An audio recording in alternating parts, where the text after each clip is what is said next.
Hello everyone, welcome to সিফাস universe. আজ আমি আপনাদের সাথে শেয়ার করতে চলেছি দুর্গাপুজোতে বানিয়ে নেওয়া সপ্তমী স্পেশাল ফুলকপি আলু দিয়ে তৈরি করা মাছের ঝোলের রেসিপি। গরম গরম ভাতের সাথে ফুলকপি আলু দিয়ে এই মাছের ঝোলের রেসিপি আমার তো খুবই ভালো লাগে। আপনাদের কেমন লাগে অবশ্যই জানাবেন। প্রথমে আমি এখানে নিয়ে নিয়েছি 400 গ্রামের মতন রুই মাছ। মাছটা আমি ভালো করে নুন হলুদ মাখিয়ে নেব।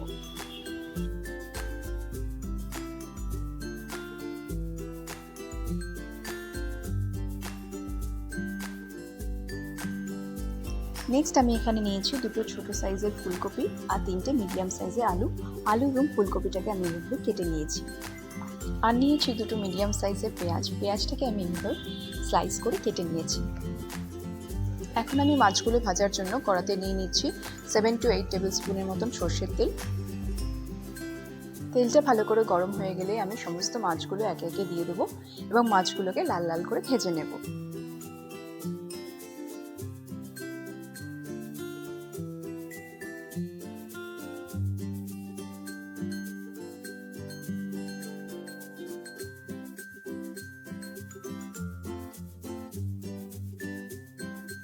সমস্ত মাছগুলোই আমার এখন ভালো করে ভাজা হয়ে গেছে। এখন আমি মাছগুলো তুলে নিয়ে ওই সেম তেলের মধ্যেই আমি দিয়ে দেবো কেটে রাখা ফুলকপিগুলো। আমি এখানে ফুলকপিটা ডাইরেক্ট ব্যবহার করছি। আপনারা যদি মনে করেন ফুলকপিটা একটু ভাপিয়ে নিয়ে তারপর কড়াতে দেবেন, সেটাও আপনারা করতে পারেন। সমস্ত ফুলকপিগুলোই আমি সুন্দর করে ভেজে নেব।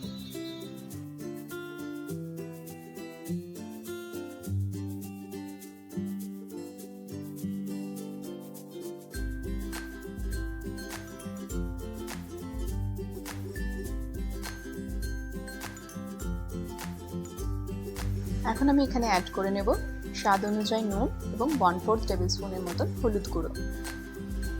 নুন এবং হলুদটা দেওয়ার পর আরও 5 মিনিটের মতন ফুলকপিটাকে আমি ভেজে নেব।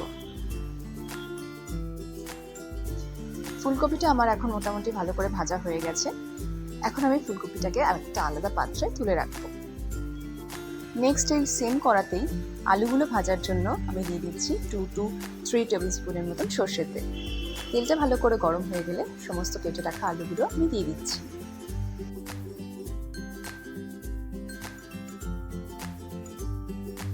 এখন এই আলুগুলো ভাজার সময়ও আমি দিয়ে দিচ্ছি সামান্য পরিমাণে নুন এবং হলুদ।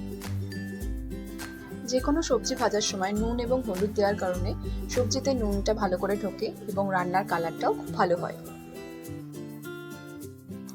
আলুগুলো আমার ভাজা হয়ে গেছে। এখন একটা আলাদা পাত্রে আমি আলুগুলো তুলে রাখবো এবং ওই সেম কড়াতেই আমি দিয়ে দিচ্ছি 4 to 5 টেবিল স্পুনের মতন সর্ষের তেল। তেলটা ভালো করে গরম হয়ে গেলে আমি এখানে কেটে রাখা পেঁয়াজগুলো দিয়ে দিচ্ছি। প্রায় মিনিট 2-3 মতন সময় নিয়ে পেঁয়াজটাকে আমি ভালো করে ভেজে নেব। ভাজতে ভাজতে পেঁয়াজটা যখন একটু হালকা ব্রাউনিশ হয়ে আসবে তখন আমি এখানে অ্যাড করে নিচ্ছি একটা মিডিয়াম সাইজের টমেটো, যেটা আমি আগে থেকে কেটে রেখেছিলাম। পেঁয়াজ আর টমেটোটাকে আমি আরও 2 মিনিটের মতন কড়াতে নেড়ে নেব। দিয়ে দিচ্ছি স্বাদ অনুযায়ী নুন এবং 1/4 টেবিল স্পুনের মতো হলুদ গুঁড়ো। নুন এবং হলুদটাকে ভালো করে মিশিয়ে নিয়ে আমি এখানে বেটে রাখা মশলাটা দিয়ে দিচ্ছি। বাটা মশলা হিসাবে আমি এখানে নিয়েছি 2 টেবিল স্পুন আদা বাটা, 2 টেবিল স্পুন রসুন বাটা আর 2 টেবিল স্পুন কাঁচা লঙ্কা বাটা। আমার এখানে কাঁচা লঙ্কাটা একটু লাল ছিল, তাই এখানে আমার মশলার কালারটাও লাল এসছে। মশলাটা কড়াতে 2 মিনিট মতো নেড়ে নিয়ে আমি এখানে দিয়ে দিচ্ছি 1 টেবিল স্পুনের মতন জিরে গুঁড়ো আর 1 টেবিল স্পুন লাল লঙ্কার গুঁড়ো।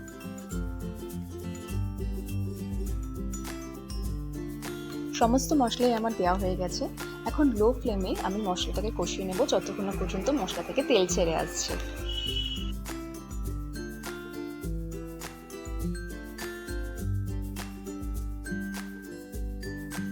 দিয়ে দিচ্ছি 2 টেবিল স্পুনের মতন ধনেপাতা। ধনেপাতাটা যদি আমরা মশলা কষানোর সময় মানে এই সময় দিই তাহলে রান্নার টেস্টটা আরও বেশি করে এনহ্যান্স করে। মশলাটা আমার মোটামুটি হাফ কষানো হয়ে গেছে। এখন আমি ভেজে রাখা সবজিগুলো দিয়ে একসাথে কিছুক্ষণের জন্য কষিয়ে নেব।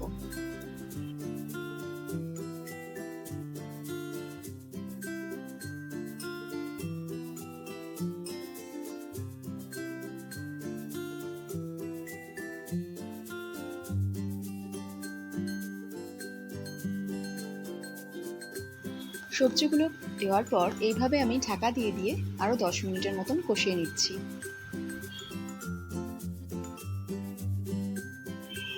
এইভাবে ঢাকা দিয়ে দিয়ে রান্নাটা করার কারণে সবজিগুলো প্রপারলি সেদ্ধ হয়ে যায় আর মশলাটাও প্রপারলি কষানো হয়।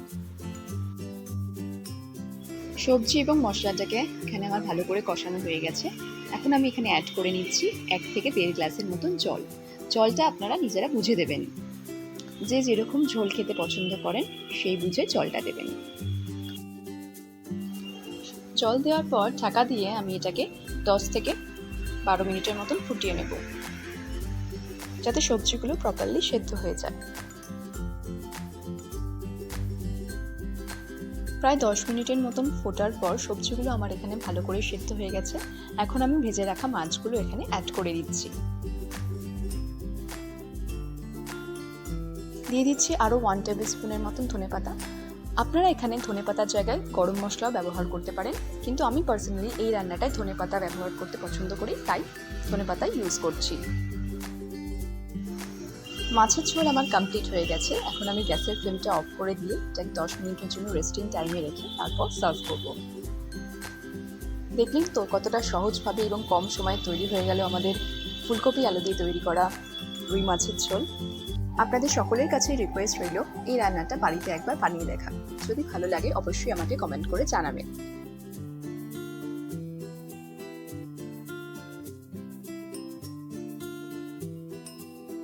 বন্ধুরা, আজকের মতো এখানেই শেষ করছি। দেখা হবে অন্য আর একদিন অন্য আর এক রেসিপি নিয়ে।